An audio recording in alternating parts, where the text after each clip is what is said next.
sebenarnya aku tolak kau itu karena kamu belum bisa berbaur. Jadi, abang mau ambil uangku gitu, abang berniat mau minta uang. Aku bilang kayak gitu. Terus dia bilang,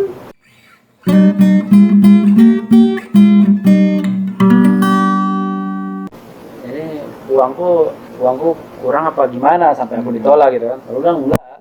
Jadi sebenarnya aku tolak kau itu karena kamu belum bisa berbaur. Jadi sebenarnya kamu harus butuh riset gimana cara kita berbicara dengan orang, gimana kita membalikan satu keadaan kayak gitu sih, bukan soal uang. Kalau cuman uang nggak bisa ngatur segalanya. Kayak ada satu contoh di mana aku pertama kali hitching, jadi ini kejadian lucu dan sangat menakutkan untuk orang yang pertama kali jalan ya.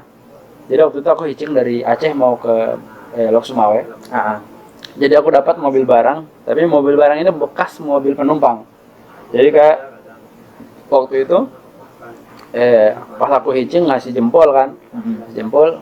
Di dalam mobil ada 3 orang, jadi satu yang supir, 2 orang ini temannya buat ganti-gantian lah. Nah ini ya lumayan menakutkan lah dari Paras, kayak preman lah gitu.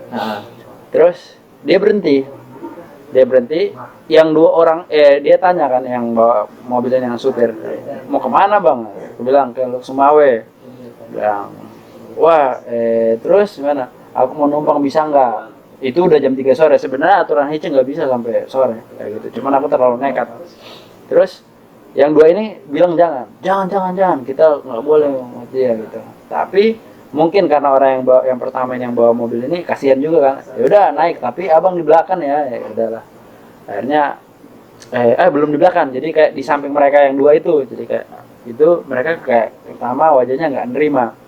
Terus sampai ada pertanyaan yang lumayan menakutkan lah untuk orang hitching pertama kali. Jadi dia tanya, abang itu di tas bawa laptop nggak? Itu pertanyaan yang sebenarnya sangat menakutkan. Jadi kayak, abang bawa apa aja gitu.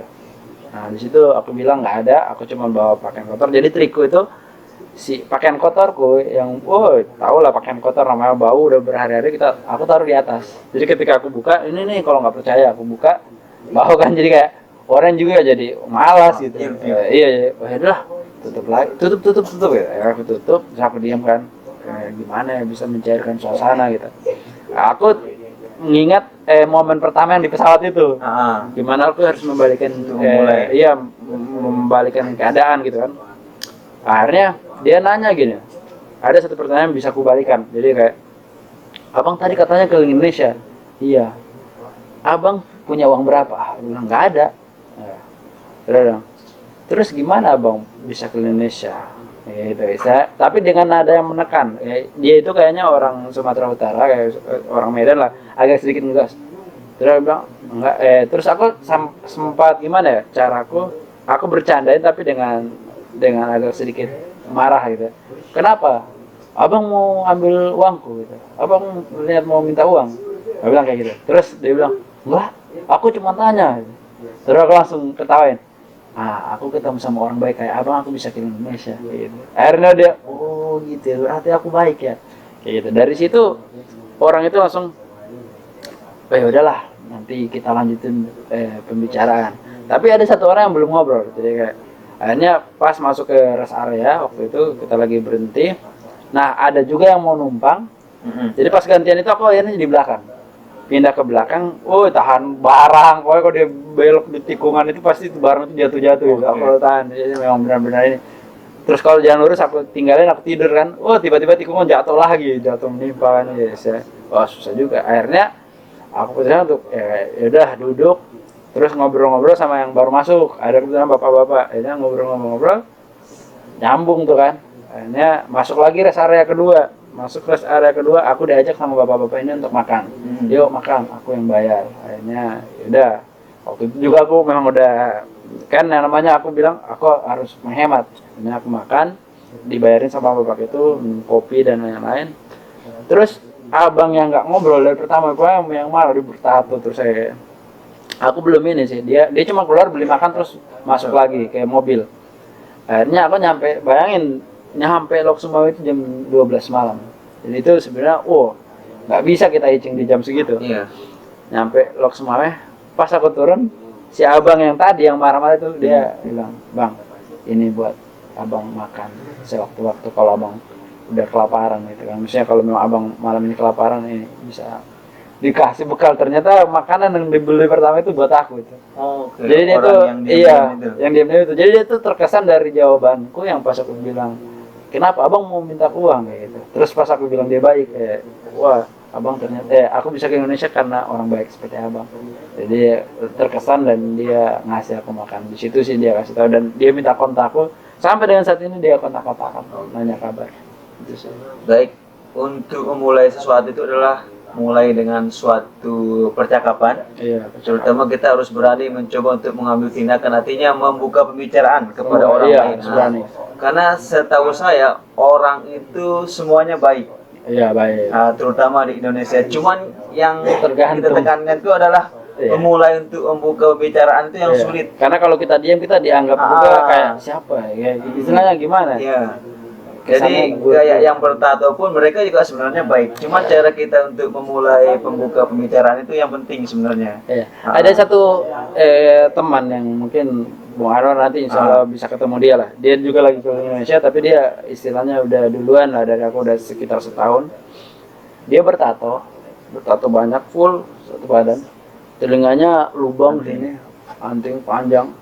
Ngeri pertama kali aku, belum pernah ketemu kita, cuman maksudnya pertama kali aku lihat fotonya, kita video callan dengan tampang yang menakutkan dia seperti itu, dan aku yang pakai kemeja gitu kan, live bareng. Jadi orang itu pada nontonin itu, aku yang kaget waktu itu. Followersku nggak masuk ke dia karena mungkin takut, tapi followersnya dia masuk ke aku kayak gitu.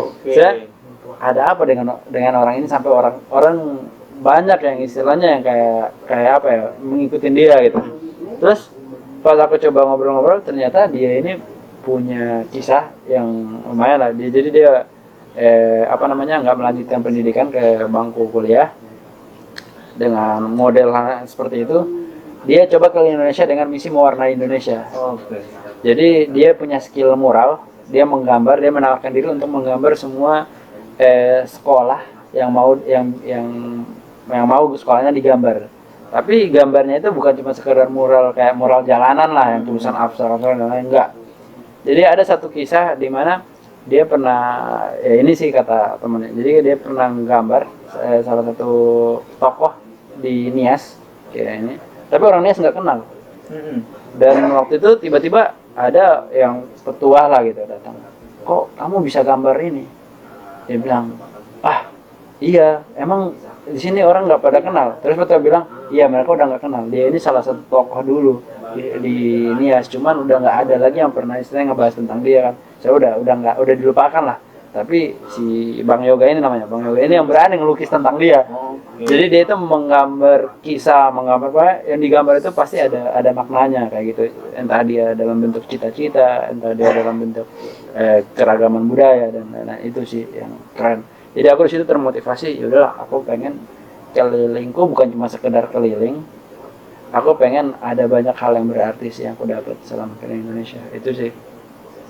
Terutama pengalaman, Iya. pelajaran, ilmu, teman, semuanya ya. Iya. Everything. Everything. Ya, semua bisa didapat dari jalan, tergantung kita bagaimana cara membawanya sebenarnya. Kalaupun kita tujuannya baik, insya Allah orang yang menerima juga dengan baik. Iya, baik. Tapi kalau emang dari awal tujuan dan niatnya kita jahat, otomatis apapun yang kita lakukan pasti tujuannya adalah jelek.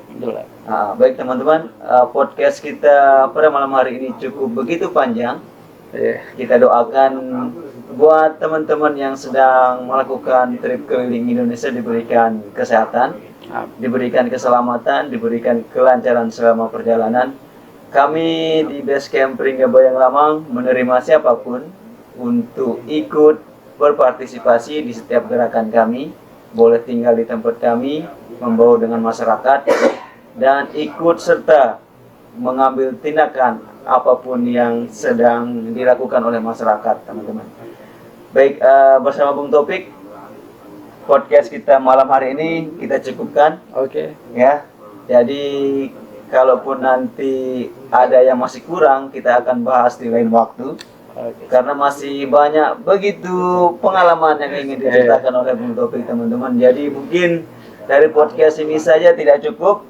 Dan buat teman-teman yang menonton video ini, mungkin kalaupun Bung Topiknya masih ada di sini dan kurang puas dengan hasil podcast kita, mungkin mereka bisa ke sini. Bisa kesini. Untuk sekedar untuk bertanya atau ngopi-ngopi, sharing-sharing, ya, ngopi-ngopi, ya sebentar, nggak sih? ya, bisa.